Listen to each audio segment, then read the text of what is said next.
Well, welcome back to the Kingdom Flow podcast. I'm one of your hosts, Kyle Jones, and this is Ian Sperry. Where's your energy, bro? You like that one? I'm more calm and cool. That is not true. That is I'm not more true. the bass, you know. Maybe today. Ian Sperry. Maybe in that moment. It's true. Welcome back. Opposites, actually. Today's opposite day. So, I know you played golf yesterday, and we like to talk about your golf game sometimes. So Dude, it was so bad. I told you it was windy. It was, no, it wasn't windy. I looked at my phone. There was 38-mile-an-hour gusts yesterday, okay? The average gust was about 20. So this normal par 3 that I hit a pitching wedge with, or an approach wedge. I hit an approach wedge. Should go about 115, 120 yards. I'm taking out my 8-iron, okay? That's how hard the wind is blowing. And I'm striking this ball. And it shoots up in the air, and it just all of a sudden kills, and then goes... and it about 15 yards to the left or the right. But I will say this is a God honest, true story, and this is 100% fact. The wind was behind me one time. Okay. You can hit it straighter when it's behind you. And I'm on a par 5. Okay. So I get my driver out. Big Bertha. Big daddy, and I just crushed this ball. I said, I got a hold of that one. I bet you it's about 280, right? So, I mean, it was piped right down the middle. And it's a little dry out. I'm driving. I go, I can't find the ball. I go over the second ridge that kind of goes down. I'm like, there's no way. I hit it 337 yards. Wow. And that is, I know everyone's going to hear this like, yeah, but you're a liar. Hold on. Wow. Jay, that's pretty good, isn't it? Everybody, all together. They call me Little DeChambeau. Or maybe I called myself You call yourself that. Ain't nobody calling you that. And so it was, so you know what I did the next shot? Par 5. Now look, I am 88 yards away from the pin.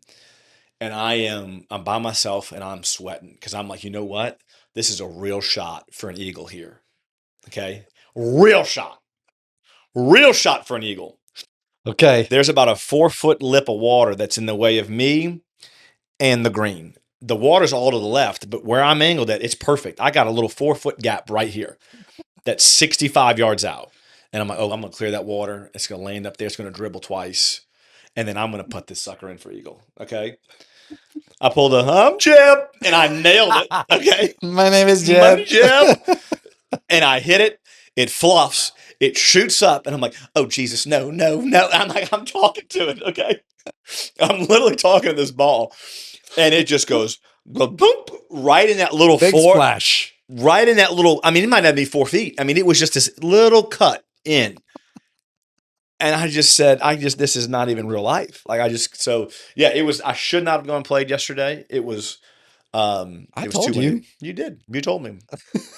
And I was like, man, this is so amazing. No one's out here because it was 40-mile-an-hour gusts. Exactly. Yeah, that's so I go there. Your golf cart's about to tip over. Listen, there's no golf carts out there at all. And I go, I'd like to jump on. And she goes, like, what do you mean? And I'm like, can we play? And she goes, you're going to go play? And I was like, yeah, I'd like to. And so she handed me the keys and I had to go get out the shed. But anyway. So that was even put away. Yeah, dude, there was nothing. Oh, I didn't know what you were meaning. There was literally like 4 people out there on the golf course yesterday. So I shouldn't have done that. But it's hurricane force winds, bro. It was practice for this Friday. It's okay. I'm breaking 95. Breaking 95. I'm feeling it. We should have JJ. We really need to and follow you. And in fact, we should really do this. It really would be funny. And JJ can follow you, and we can just title it "Breaking 95." Dude, you know how like Pineda always like he's feeling himself golf and like Oh yeah, we need to do this, dude. Yeah, get out there and just crush, and let him see it all of it, all the bloopers, the rawness. Oh my gosh. Anyway, well, as funny as it is, it kind of plays into what we were going to talk about today. For real. Don't take this personal when you talk about throwing your clubs on the golf course. Seriously. It was a little toss. What we're talking about today Anger is management. emotional maturity. Maybe I just need to listen and not talk. Oh no, you can talk about it from the good experiences where you've excelled at that. Because I am also still learning in this area. We all are. There's no perfection over here on the side of the microphones, but it's just funny. It is funny. It is funny. So I want to talk about this from a couple angles. I think as men, we can find ourselves. We talked about companionship last week and why that was important to have other men in our lives that we can have deeper conversations with. Mm-hmm. And this is actually part of that where we can have conversations with other men to just really help us help each other figure out how to lead our families better. Doesn't have to end with our families. It could be whether it's in the workplace or just in any other interactions or the golf course, or Yes. could be the baseball field and could be other areas of life. Could be anywhere. But when I think of emotional maturity, we can take this in two different directions because I think it's relevant. One of it, I think, is the anger side. I think as a lot of guys, we have a warrior inside of us. We have a fighter inside of us. Mm-hmm. Even the guys that might look maybe a little bit weaker, or maybe they're not as outspoken as other men. Why are you smiling? No. I can't even take you seriously. But behind closed doors, they may be a little bit too harsh at times. They may be too harsh with their kids, with their wife, or even their dog. Sometimes they might kick their dog, and it's a real thing. That's those are real things, and we're kind of making light of it, but there's obviously things going on that we're carrying that can come out in those abrupt reactions if we're not careful. Mm-hmm. And really what I was thinking about is it does, a lot of it just comes down to maturity, and especially on the emotional side. And so, because as funny as it is, this golf story, you've played a lot of golf. Mm-hmm. Let's be real. You play a lot of golf. You also hit a lot of bad shots. And how many times have you not thrown your club? I would say listen, how many times have you not thrown your club on a bad shot? The majority. Yes. Yeah. So that's part of it. Like, I'm trying to give you a compliment because you've grown, because that's good. Maybe there was a point in your life, I don't know this, maybe there was a point in your life where it would have been every shot. You would have been slamming the club. I've thrown my club against a tree one time and snapped it in half in the middle of the fairway. Well, that was not too long ago. Well, no, yeah. But I've thrown a lot. It's a stressful week. I take out all my anger on the golf course. And that's okay. All my as long frustration. as it's not your wife and kids. No, they're protected and whole. But it's, again, we're using this story as an example. Yeah. We're making fun of it, but there's a lot of truth to it. So like when you think about it, and then the other side is intimacy and vulnerability. And this is like specifically, I'm talking about specifically with our wives. There's a level of emotional needs and emotional responses that we also, maybe we don't necessarily think that we need that emotional intimacy, but it's there. And I think it comes in different forms, but that's still a need that we have as men. Obviously it's greater. The emotional need of intimacy is greater in women. And for men, it's really heavy on the sex and the physical side when it comes to our needs. But there is an aspect of fulfilling that emotional connection and intimacy with our wives that's there. And so that also has to come in the form of very similar in conversations we were having last week, where there has to be some vulnerability with our wives in how we communicate and how we lean in. And honestly, what I've found is the more that I am serving her emotional needs, that actually allows me to also have my emotional needs met to a certain degree. And I think that that's biblical, because as men, we're supposed to love our wives sacrificially as Christ loved the church. So all that to say, emotional maturity. We're Hmm. talking anger. We're talking, emotional intimacy with our wives. What kind of thoughts are you thinking over there, Mr. Sperry? I know we're joking, but this is an area where I've really overcome a lot and have to continue to overcome. Um, Emotional maturity can be exacerbated based on personality too, Yeah. right? Meaning it can be just greatly exposed based on personality. So um, I am a verbal processor, and so I've had to learn to appropriately verbal process, Yeah. so that there is an ability for my emotions to be recognized, my emotions to be um, emotions are not bad. Right. They're actually, the other end of the I would spectrum when agree. it comes to men is they try to shell themselves off and not Yeah. feel anything. Well, maturity is the ability to To control regulate it. them. Yeah, to Yes. regulate it, right? To know when, where, how, the situation, all of that. Be self-aware enough to know when to turn it on and turn it off.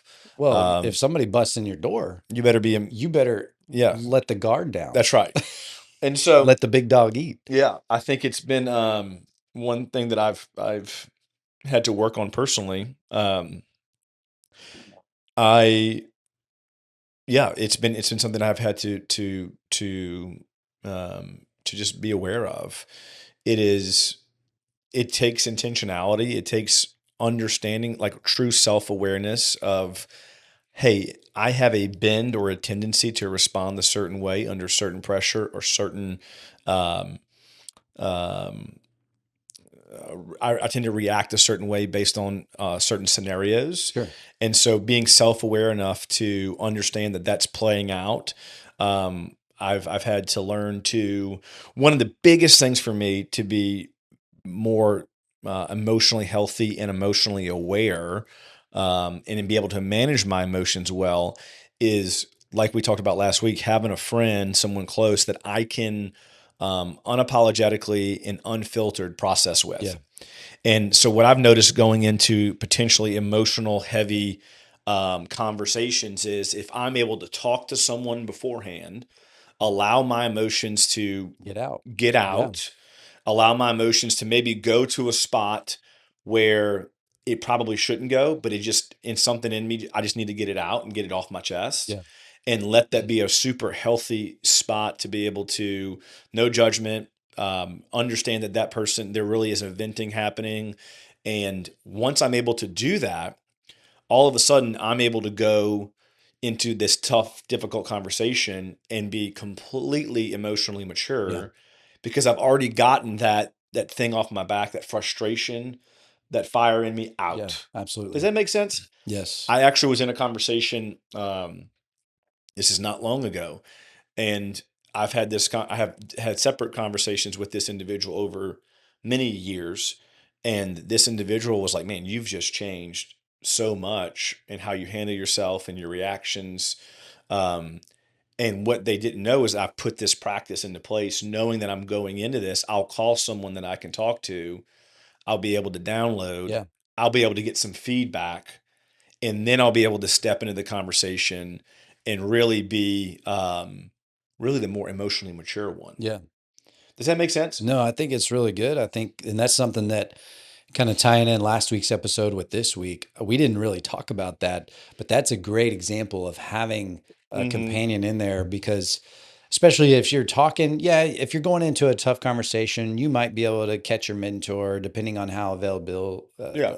available they are in your lives. But like, this is also a good reason why to have a Yeah. companion in there because you've done that a lot with me.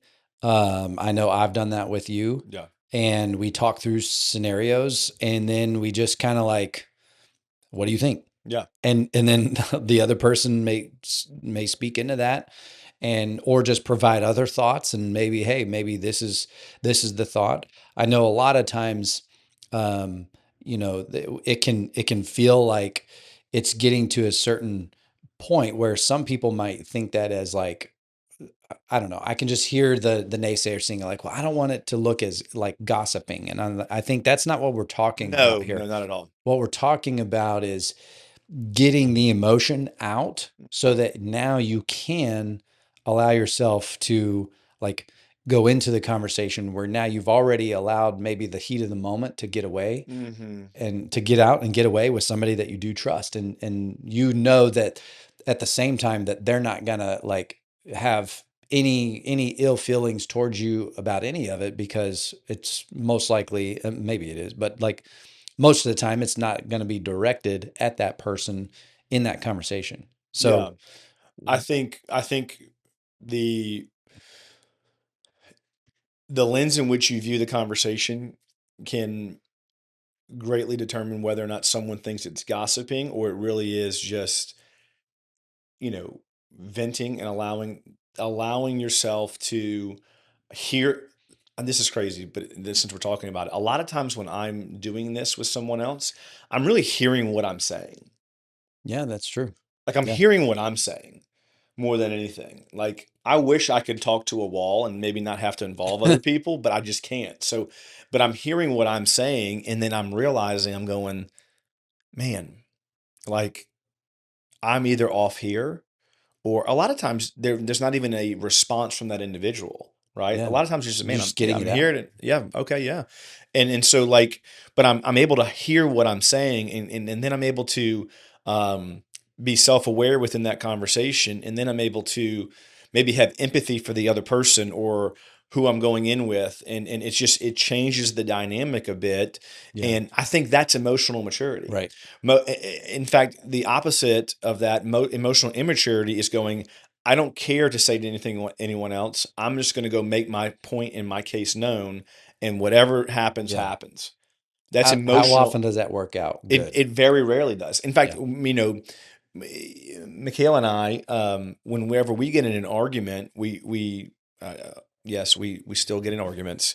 Whenever we get in an Everybody. argument, we try our best. And this is it doesn't happen all the time, but most of the time, I will say, "Hey, let me pause on this for a bit so that I can try to emotionally um, process this, Yeah.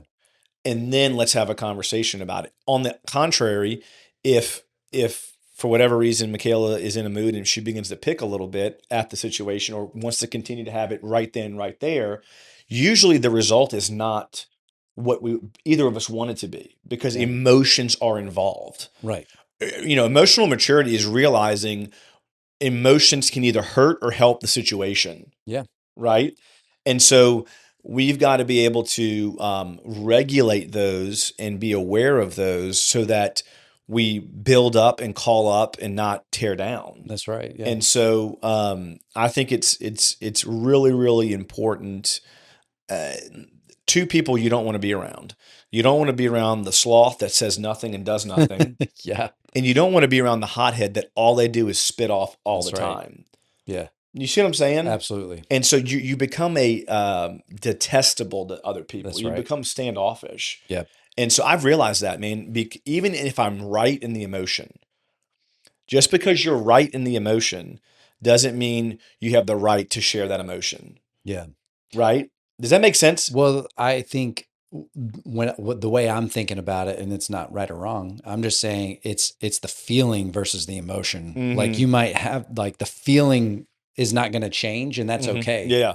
But the emotion Attached is to it. what comes out, and is, Mm-hmm. I think, whether that's verbally or like, how you handle yourself in a physical way, like we have to be able to filter those feelings that we feel so that we Mm-hmm. don't react right away. And that's what we're talking about. What you're describing is a way that you process that is you're processing a response Yeah. versus reacting to what's being thrown at you. So Mm-hmm. it's a reaction versus a response. And the emotional mature person leans more in the response versus Mm-hmm. the reaction. Now, I would say the goal, and there's certain things that I do this well, and there's certain things that I just still completely can't figure out, and I still react a lot.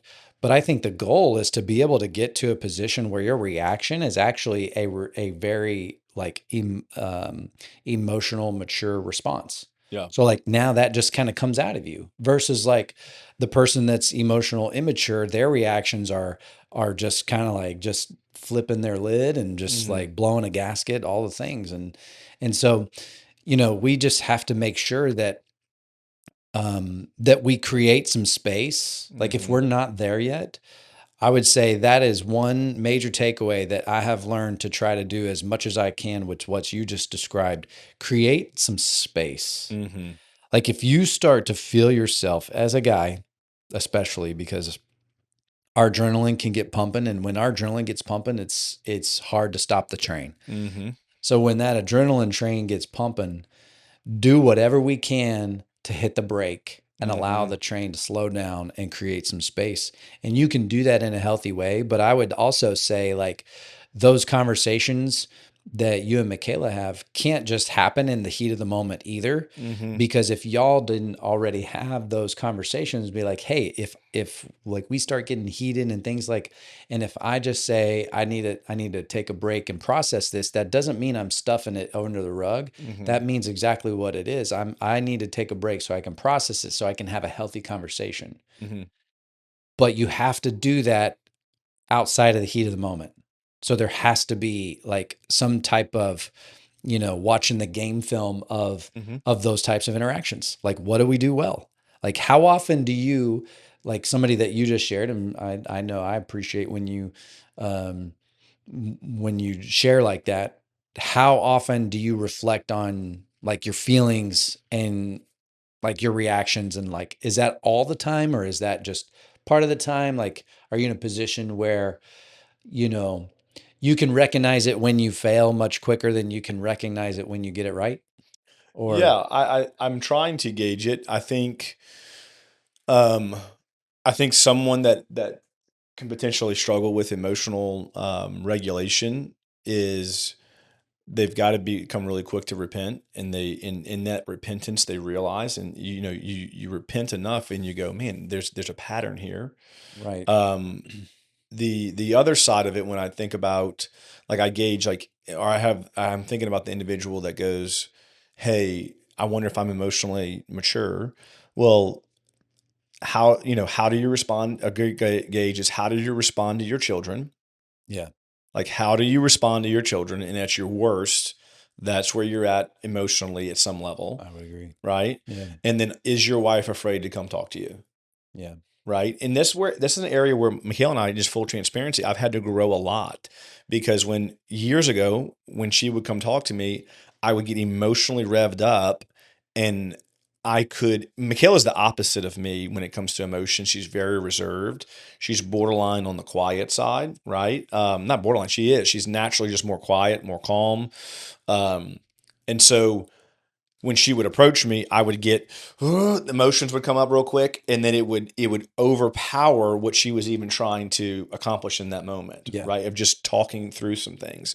And so talking about a gauge, I gauge how my children respond to my reaction, right? And then I also gauge, does Michaela feel comfortable with me coming to me? So if she feels comfortable coming to me to talk, that means my emotional maturity is improving. yeah. That's Does that good. make sense? Yeah, So I think those are two really important gauges. And then probably the third gauge would be, I wonder, like, I think about the ones that are close to you. Is it, are you too much for them? Like, yeah, are you too much for the friends you're near? Like, are you, do you overwhelm them? A lot of times that people, I've realized this with my own life, and I'm speaking from experience, when people maybe not want to be around me is because I'm emotionally immature and I'm overwhelming those individuals mm, with my emotional either outbreak or my emotional processing. Does that make yeah, sense?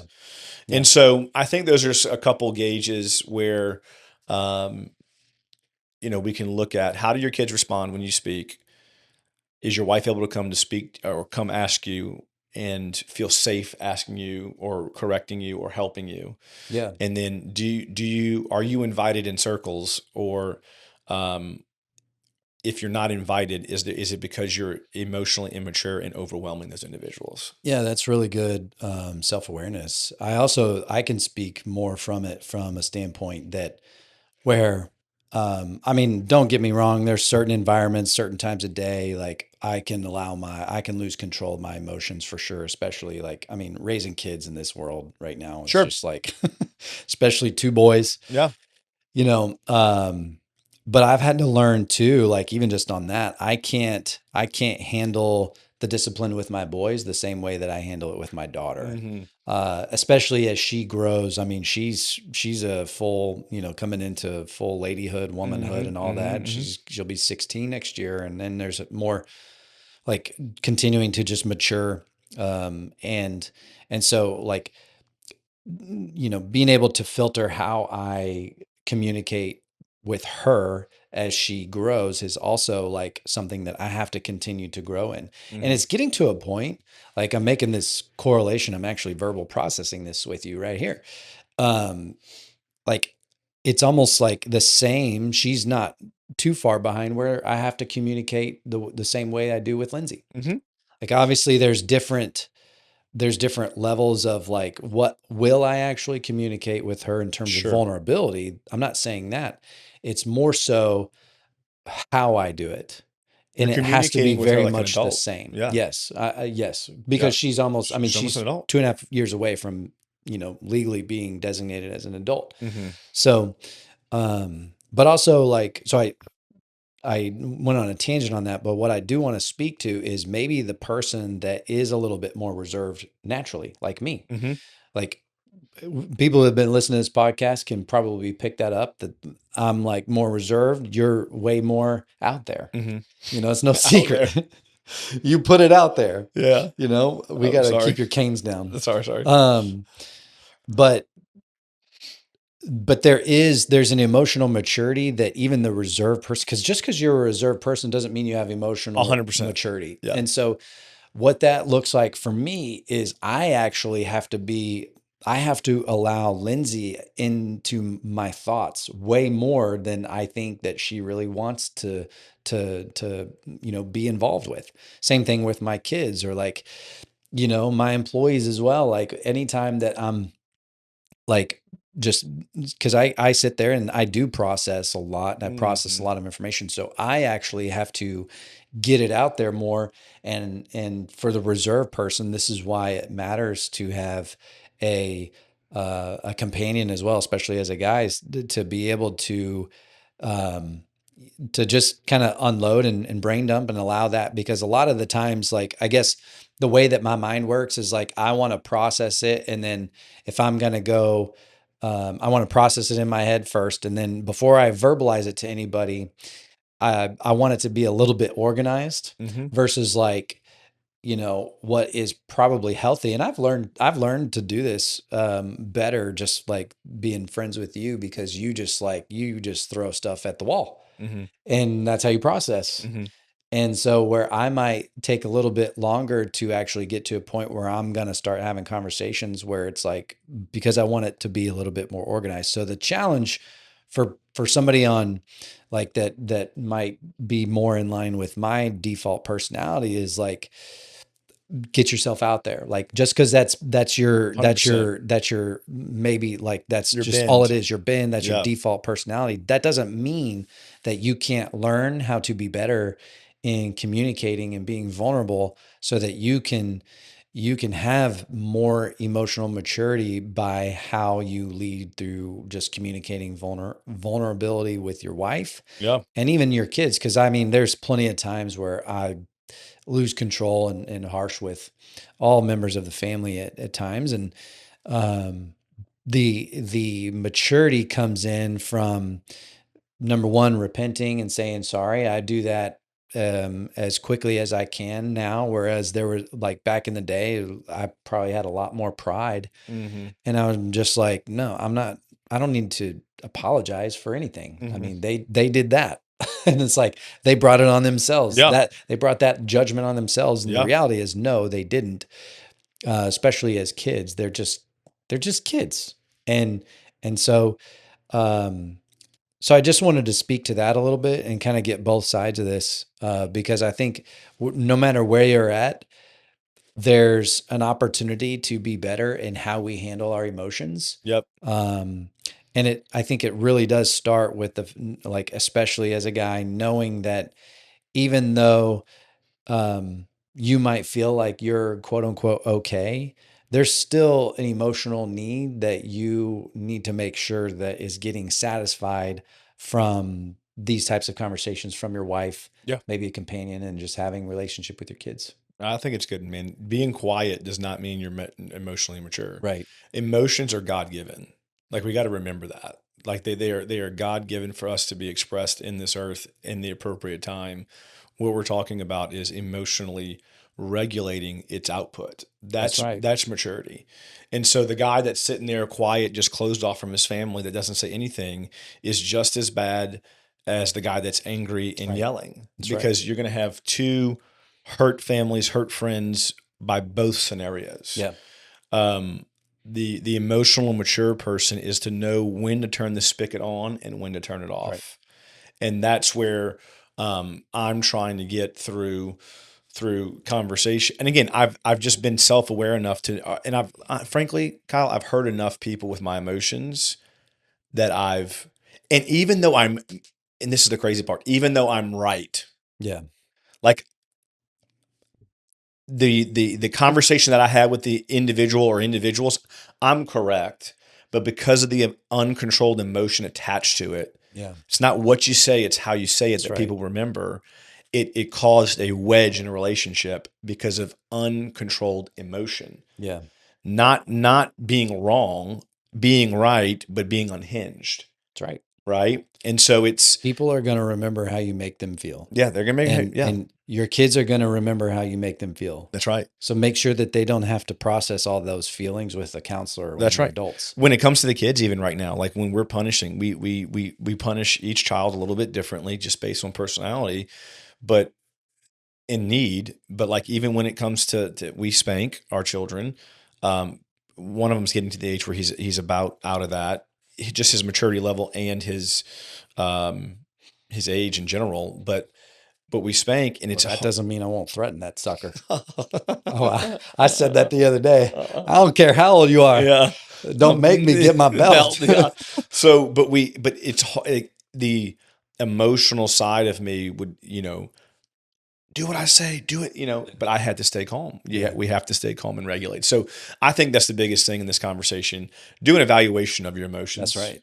Do it. Just do it. Look, a lot of people listening to this are in the car or they're driving. Hey, let me evaluate my responses over the last week. Just go back the week. Just go back the week. Yeah. How I spoke to my wife, how I spoke to my kids. Were people letting me in, or did they shy away from me? Yeah. Oh, well, I didn't get. Look, I'm unfortunately not in the workplace anymore. But hey, did people invite me to lunch? Yeah. Am I a likable person? That's right. You may be super likable, but you're so emotionally unhealthy that no one wants to be around you. That's right. Right. So, hey, I wasn't invited to lunch. I wonder why. It's probably got something to do with the root of unhinged emotion. That's right. And so just be aware. That's probably the biggest thing. And once you're aware, once you're able to be self-aware, put some restrictions in place and some processes in place so that you can begin the work of the muscle of maturity. It's good. It's good. Yeah. I don't have anything else. Sweet. Let me close it. Yeah. Father, thank you again for today. Thank you for this time. Lord, thank you for this conversation. Lord, I just pray that those that are listening that may be emotional, Lord, help our emotions represent you. Mm-hmm. Just help us. Again, you gave us these emotions. They're good and they're due when needed. But Lord, help us in all of our emotion represent you. And so if we have these emotions, if they represent Christ, and we think of Christ and all that we're doing, then Lord, that is one of the biggest gauges of regulating our emotions. So Lord, let us think of you, look to you before we respond. Yes. Help us respond and not react. I think, Lord, emotional maturity is responding and not reacting. And Lord, so Lord, I just pray that you, by the power of your Holy Spirit, begin to do what you do in the souls and hearts and spirits of people listening. And Lord, help us just get a little bit better every day for your glory. In Jesus' name, amen. Amen. Thanks for listening. We hope that you feel encouraged by today's episode. Help us reach the masses by leaving a review and subscribing to the show. We'll see you next time.